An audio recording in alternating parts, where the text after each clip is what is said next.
Those visiting us live stream, I'd like to call the Corporation Township, the Corporation County Bruce Property and Finance Division meeting to order, and ask anybody to disclose pecuniary interest either now or if it rises down the agenda.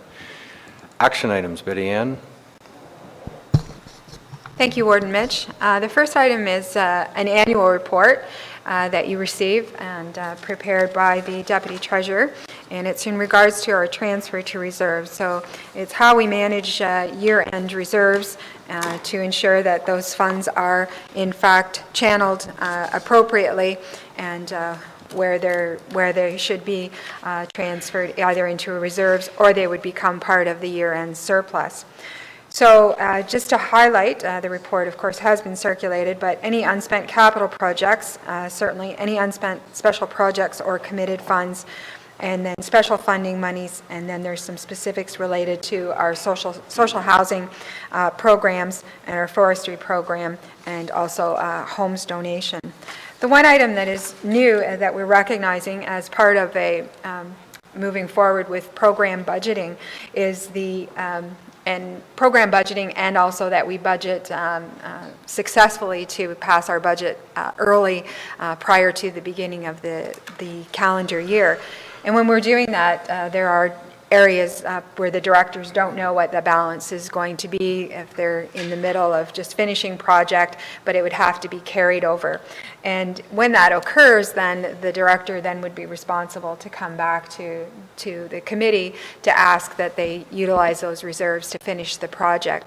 You as a council have already approved the project to be completed, so we're asking in this report that the treasurer would have the authority to be able to make that amendment to the adopted budget, and then we would report quarterly to corporate services on any of those transfers that were completed. So if a project was not completed in 2015, transferred to reserves, but because of the timing was not reintroduced into your approved 2016 budget, that it's understanding that the project would have to be finished in 2016. So just giving the treasurer the authority to be able to do that and then report to you quarterly on that activity. We've also attached an analysis of the current reserve balances as October 31st, and these show any dispositions and additions that we have been made aware of through up to that point. The one item that I would point out to you that has not been recorded and is an annual recording is that of the WSIB additions, the revenues. So, and that's on average between $800,000 and $900,000. So, for that WSIB program. And if there are any questions, there is a staff recommendation. Any questions from committee? Hearing none, do I have a mover and seconder for staff recommendation? Moved by Ann, seconded by David. Any further discussions? Hearing none, all those in favor, opposed if any, that's carried. Thank you. Thank you. The second item is an initiative through purchasing that we recognized about 2 years ago, that we paid significant amounts of money out for leased photocopiers. And at one time during our existence, it was recognized that instead of purchasing photocopiers, it made more sense to lease them.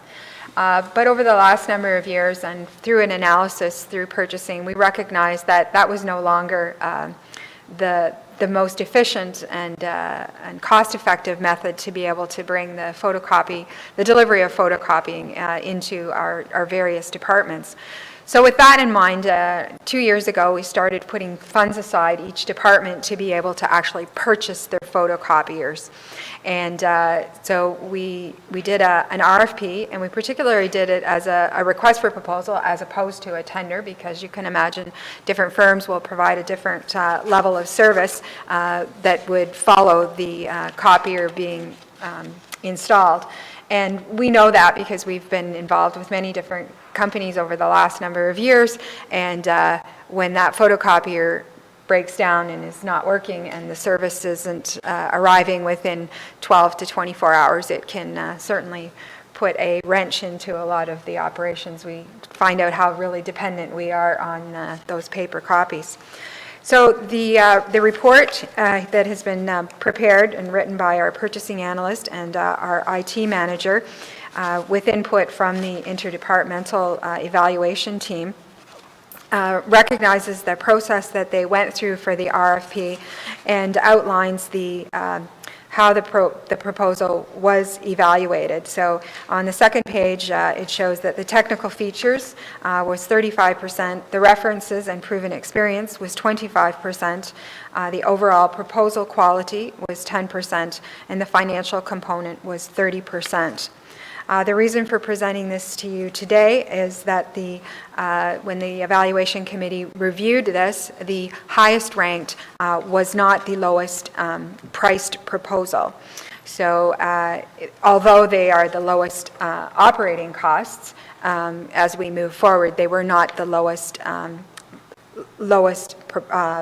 cost proposal, but they were our highest ranked. And as the report explains, they do fit within our budget of $100,500, and then moving forward, the maintenance costs are incorporated into the budgets as per past practice. So the recommendation is that the highest ranked proposal for the provision of photocopiers and maintenance service agreement, which is 4 office machines, be approved. There's a staff recommendation. Do I have a mover and seconder? Moved by Milt, seconded by Mike. Discussions. Paul? Where is the 4 office machines located? I believe their head office is out of the GTA.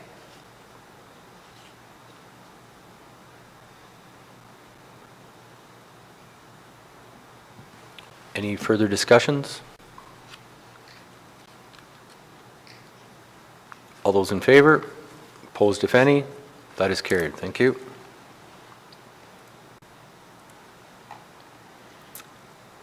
We have 3 information items, and the first is very exciting regarding our Accessibility for Ontarians with Disabilities Act, and recognizing 3 of our Bruce County residents, and I know that individually in South Bruce and Northern Bruce Peninsula and Brockton, they have recognized those 3 individuals as well, Ben Tycrob, Kathy Addison, and Doris Weber. And we extend our congratulations to those individuals, and a certificate will be issued on behalf of the county from Warden Mitch. That's for information. The insurance program is for information as well. Staff were given the authority to move forward with JLT, assuming that we were able to receive a acceptable price, and as you can see from the report, they have maintained the stable costing for 2016, and in their documentation to us, they've actually extended that for a 3-year period, but we will, based on, of course, any other outside factors that may impact the renewal, so we will extend this for a one-year program for renewal for 2017. Comments? That is for information. And the third information report, I will refer to our CIO. Through you, Mr. Warden, I wasn't going to speak to it in detail. I can answer any questions unless you wish me to go through the report in detail. No, maybe not in detail, but just a high level, please. Okay, sure. So what's presented to County Council is a strategic plan update from the strategic plan that was approved in the fall of 2013. And under the guidance of County Council, staff have completed a great deal of work. This past week, probably the most exciting part that will occur in the county for 2016 is the branding and imaging work that all of you participated in.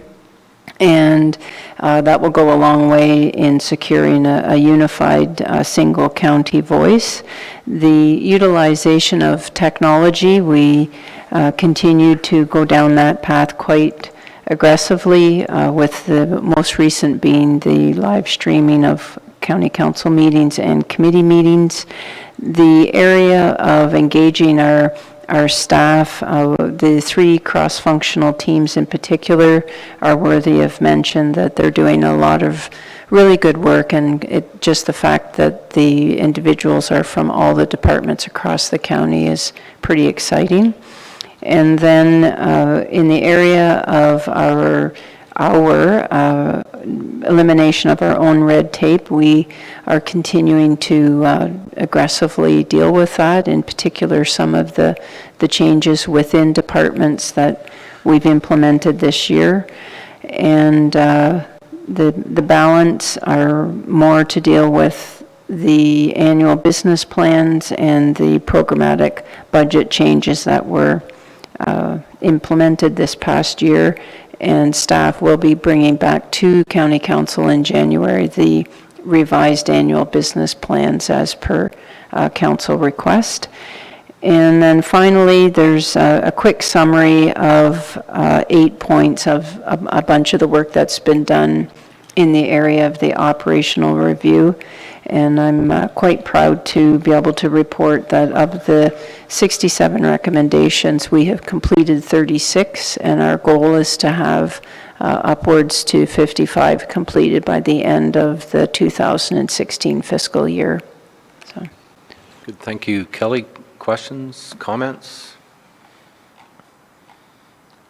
I just want to thank Kelly and staff. You know, I know we've done reports in the past, maybe not so much here, but in all of our municipalities, whether they're strategic plans or whatever they are, and not a lot of things get implemented, but obviously we're measuring the goals that have been put before us for the strategic plan and the operational review. So thank you for that, and we're seeing the fruition, some of the fruition of this exercise coming to fruition. Thank you.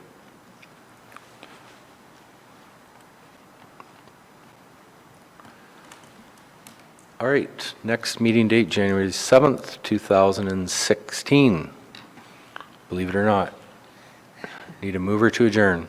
Ann, Robert, all those in favor? Opposed, that's carried. Thank you.